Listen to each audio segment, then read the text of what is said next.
من الشيطان الرجيم. بسم الله الرحمن الرحيم.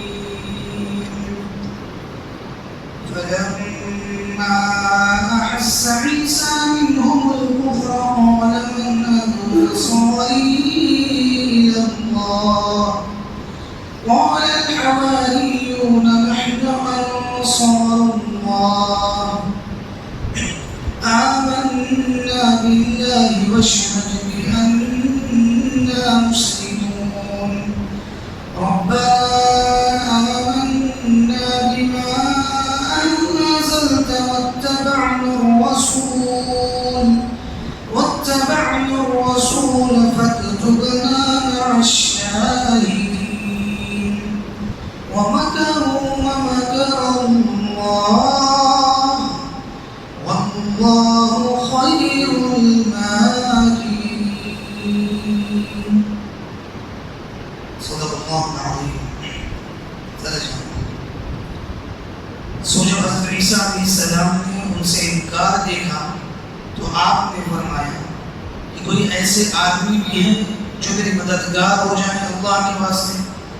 حواریین بولے کہ ہم ہیں مددگار اللہ کے، ہم اللہ تعالیٰ پر ایمان لائے اور آپ اس کے گواہ رہیے کہ ہم فرما بردار ہیں. اے ہمارے رب، ہم ایمان لے آئے ان چیزوں پر جو آپ نے نازل فرمائی اور پیروی اختیار کی ہم نے رسول کی. سو ہم کو ان لوگوں کے ساتھ لکھ دیجیے جو تصدیق کرتے ہیں. اور ان لوگوں نے خفیہ تدبیر کی اور اللہ تعالیٰ نے خفیہ تدبیر فرمائی اور اللہ تعالیٰ سب تدبیر کرنے والوں سے اچھے ہیں. تفسیر و تشریح آج سورہ آل عمران کی آیت نمبر 52 اور 53 تلاوت، آیت نمبر 52 تا 54 تلاوت کی گئی. حضرت عیسیٰ علیہ السلام کی پیدائش اور فضائل اور آپ کے متعلق جو بشارات بذریعہ فرشتہ دی گئی تھی ان کا بیان گزشتہ آیات میں ہو چکا. غرض کہ حضرت عیسیٰ علیہ السلام اسی شان سے پیدا ہوئے. آپ کی پیدائش کے واقعات کی تفصیلات 16ویں پارے سورہ مریم میں بیان کی گئی جو انشاءاللہ اپنی جگہ پر بیان ہوں. یہاں مختصراً اتنا جان لیجیے کہ حضرت مریم ایک مرتبہ غسل حیض سے فارغ ہو کر اٹھی تو سامنے انسانی شکل میں فرشتہ یعنی حضرت جبرائیل علیہ السلام کو دیکھا تو اپنی پاک دامنی اور پاک طینتی کی وجہ سے ایک دم گھبرا گئی. جب حضرت جبرائیل علیہ السلام نے بتلایا کہ میں اللہ کا بھیجا ہوا فرشتہ ہوں اور تم گھبراؤ نہیں، جب اطمینان ہوا اور حضرت جبرائیل علیہ السلام نے امر الہی حضرت مریم پر کچھ پڑھ کر دم کیا جس سے آپ کو امید ہو گئی. کچھ دنوں بعد اس کا چرچا ہو. ایک ہماری لڑکی کا امید سے ہو جانا کیا کچھ ہنگامہ آرائی کا باعث نہ ہوا ہوگا؟ اس سے تنگ آ کر حضرت مریم اپنے چچازاد بھائی یوسف کے ساتھ یروشلم سے ناصرہ چلی گئی اور وہیں حضرت عیسیٰ علیہ السلام کی ولادت ہوئی. یہود نے حضرت زکریا علیہ السلام پر ناحق الزامات لگا کر ان کو قتل کر دیا تھا. قرآن کریم نے حضرت مریم کی پاک دامنی نظافت بڑے زوردار الفاظ میں فرمائی. بہرحال حضرت مریم اور عیسیٰ علیہ السلام کے متعلق کہا جاتا ہے کہ یوسف ان کو مصر لے گئے یہود کی الزاموں اور شرارتوں سے محفوظ ہونے کے لیے، اور وہیں مصر میں حضرت عیسیٰ علیہ السلام جوان ہوئے اور پھر ملک شام واپس آئے اور اللہ کے نبی ہو کر یروشلم وغیرہ شہروں میں تبلیغ دین الہی کرتے رہے اور یہود کی آپ کے ساتھ عداوت بڑھتی رہی. حضرت عیسیٰ علیہ السلام نے اللہ سبحانہ و تعالیٰ کے امر سے دین موسوی کے بعد احکام میں ترمیم کی، کیونکہ حضرت عیسیٰ اور موسیٰ علیہ السلام کے زمانوں میں تقریباً 1975 سال کا فصل تھا. یہود اس پر بڑے مشتعل اور ناراض تھے. حضرت عیسیٰ علیہ السلام حضرت زکریا علیہ السلام کے صاحبزادے جو حضرت عیسیٰ علیہ السلام سے کئی ماہ پہلے پیدا ہوئے تھے وہ بھی جوان ہو گئے تھے. وہ بھی حضرت عیسیٰ علیہ السلام کی تصدیق کرتے تھے اور لوگوں کو نصیحت کرتے تھے کہ حضرت عیسیٰ علیہ السلام کو اللہ کا نبی مان کر آپ کا اتباع کریں. اس پر یہود کے بادشاہ وقت نے حضرت یحییٰ کو قتل کروا دیا. الغرض قوم بنی اسرائیل جو نہایت سرکش اور طاغی قوم تھی حضرت عیسیٰ علیہ السلام سے طرح طرح کے معجزات و بینات دیکھ کر بھی ایمان نہ لائیں اور آپ کو اللہ کا رسول تسلیم نہ کیا. اسی کے متعلق ان آیات میں پہلے ارشاد ہوتا ہے فلما احس عیسیٰ منهم الکفر قال من انصاری الی اللہ. سو جب حضرت عیسیٰ علیہ السلام نے ان سے انکار دیکھا اور انکار کے ساتھ ساتھ در پہ رضا بھی پایا، اور اتفاقاً کچھ لوگ آپ کو ایسے ملے جو حواریین کہلاتے تھے، تو ان حواریین سے آپ نے فرمایا کوئی ایسے آدمی بھی ہیں جو دین حق میں بمقابلہ مخالفین و منکرین کے میرے مددگار ہو جائیں اللہ کے واسطے، جس سے دعوت دین میں مجھ کو کوئی تکلیف نہ پہنچے. یعنی جب حضرت عیسیٰ علیہ السلام نے بنی اسرائیل کی ضد و اڑ کو دیکھا، دیکھ لیا کہ اب اپنی گمراہی، کجروی اور کفر و انکار سے یہ نہیں ہٹتے، تو فرمانے لگے کہ کوئی آدمی ایسے بھی ہیں جو میرے اللہ کے واسطے میرے مددگار ہو جائیں اور اللہ کی طرف پکارنے میں میرا ہاتھ بٹانے والے ہو جائیں.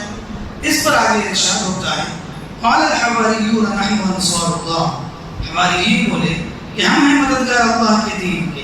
یعنی حضرت عیسیٰ علیہ السلام کے خطاب کے جواب میں حواریین بولے کہ ہم اللہ کے دین کے مددگار ہیں، یعنی ہم دین حق کی پیروی کریں گے اور احکام الہی کی اشاعت میں ہر طرح کے مددگار ہوں گے. حواریون حواری کی جمع ہے. حواریوں کے بارے میں محققین کے مختلف اقوال ہیں کہ یہ کون لوگ تھے اور یہ لقب ان کا کس وجہ سے ہوا. مشہور قول یہ ہے کہ سب سے پہلے دو شخص جو حضرت عیسیٰ علیہ السلام کے تابع ہوئے اور ایمان لائے وہ دھوبی تھے اور کپڑے صاف کرنے کی وجہ سے حواری کہلاتے تھے. حضرت عیسیٰ علیہ السلام نے ان سے کہا کہ کپڑے کیا دھوتے ہو، آؤ میں تمہیں دل کا صاف کرنا سکھاتا ہوں. وہ صاف ہو لیے. پھر ایسے ساتھیوں کا یہی لقب پڑ گیا. ان سب کی تعداد 12 بتلائی جاتی ہے جو مخلص ترین افراد تھے، جو اللہ کی وحدانیت اور اس کے پیغمبر حضرت عیسیٰ علیہ السلام کی صداقت پر سب سے پہلے ایمان لائے تھے. آگے ہی حواریین کا قول اور ان کی دعا نقل فرمائی جاتی ہے. آمنا باللہ واشہد بأننا مسلمون ربنا آمنا بما انزلت واتبعنا الرسول فاکتبنا مع الشاہدین. حواریوں نے کہا کہ ہم اللہ تعالیٰ پر حسب دعوت آپ کے ایمان لے آئے اور آپ اس بات کے گواہ نہیں ہیں کہ ہم اللہ تعالیٰ کے اور آپ کے فرمانبردار ہیں. پھر زیادت اہتمام اور توثیق کے لیے اللہ تعالیٰ سے مناجات کی کہ اے اللہ ہم ایمان لائیں ان چیزوں پر، یعنی ان احکام پر جو آپ نے نازل فرمائے، اور پیروی اختیار کی ہم نے ان رسول کی یعنی حضرت سیدنا عیسیٰ علیہ السلام کی. سو ہمارا ایمان قبول فرما کر ہم کو ان لوگوں کے ساتھ لکھ دیجئے جو مضامین مذکورہ کی تصدیق کرتے ہیں، یعنی مومنین کاملین کے زمرے میں ہمارا شمار فرمائیے. حواریین کے اس قول کو نقل فرما کر آگے اللہ سبحانہ و تعالی بنی اسرائیل کے اس ناپاک گروہ کا ذکر فرماتے ہیں جو حضرت عیسیٰ علیہ السلام کی نبوت کا منکر رہا اور آپ کے جانی دشمن بن گئے اور آپ کے قتل کرنے کی تدبیریں اور منصوبے کرنے لگے. چنانچہ ارشاد ہوتا ہے وَمَكَرُوا وَمَكَرَ اللَّهُ وَاللَّهُ خَيْرُ الْمَاكِرِينَ. اور ان لوگوں نے جو کہ بنی اسرائیل میں آپ کے منکر نبوت تھے آپ کے ضرر اور ہلاکت کے خفیہ تدبیریں کرنے لگے. چنانچہ مکر و حیلے سے آپ کو گرفتار کر کے سوری دینے پر آمادہ ہوئے اور اللہ تعالیٰ نے آپ کے محفوظ رکھنے کے لیے خفیہ تدبیر فرمائی جس کی حقیقت کا ان لوگوں کو پتہ بھی نہ لگا. اور اللہ تعالیٰ سب تدبیریں کرنے والوں سے بہتر ہیں کیونکہ اوروں کی تدبیریں تو ضعیف ہوتی ہیں اور کبھی بے موقع اور قبیح بھی ہوتی ہیں، اور اللہ سبحانہ و تعالیٰ کی تدبیریں قوی بھی ہوتی ہیں اور موافق حکمت کی ہوتی ہیں. اس آیت وَمَكَرُوا وَمَكَرَ اللَّهُ وَاللَّهُ خَيْرُ الْمَاكِرِينَ کی تفسیر کے سلسلے میں مفسرین نے یہود کی مختلف شرارتیں بیان کی ہیں. ایک روایت میں بیان کیا گیا کہ حضرت عیسیٰ علیہ السلام اپنے حواریوں کو ساتھ لے کر آئے اور علی اعلان بنی اسرائیل کو واعظ کرنا شروع کیا. یہودیوں نے حضرت عیسیٰ علیہ السلام کو ساحر اور نعوذ باللہ زناکار کہنا شروع کیا اور حضرت مریم کو بھی گالیاں دی. حضرت عیسیٰ علیہ السلام نے ان لوگوں کے لیے بد دعا کی اور اللہ تعالیٰ نے گالیاں دینے والوں کو سور کی شکل میں مسخ کر دیا. یہ دیکھ کر یہود کے دل میں خوف پیدا ہوا اور انہوں نے خفیہ ایک آدمی کو مقرر کیا کہ ظاہر میں حضرت عیسیٰ علیہ السلام سے مل جائیں اور موقع پا کر ان کو قتل کر دیں. بعض مفسرین نے لکھا ہے کہ یہود اپنی خفیہ ریشہ دبانیاں کرنے لگے. لوگوں نے حضرت عیسیٰ علیہ السلام پر ایمان لانے سے روکا اور حضرت عیسیٰ کے ایک حوالی کو لالچ دے کر ملا گیا اور پوشیدہ طریقے سے حضرت عیسیٰ علیہ السلام کو گرفتار بھی کر لائے اور لا کر ایک مکان میں بند کر دیا۔ جب یہود نے حضرت عیسیٰ علیہ السلام کو صلیب پر لٹکانے کے لیے ایک آدمی کو مکان کے اندر بھیجا تو اللہ تعالیٰ نے حضرت عیسیٰ علیہ السلام کو تو آسمان پر اٹھا لیا اور شخص کی صورت حضرت عیسیٰ علیہ السلام کی طرح کر دی۔ لوگوں نے اسی شخص کو حضرت عیسیٰ کے دھوکے میں سولی دے دی اور ان کو آخر تک یقین یہی رہا کہ ہم نے حضرت عیسیٰ علیہ السلام کو سولی پر لٹکا دیا، حالانکہ جس شخص کو سولی دی گئی وہ کوئی اور شخص تھا اور حضرت عیسیٰ علیہ السلام آسمان پر اٹھا دیے گئے۔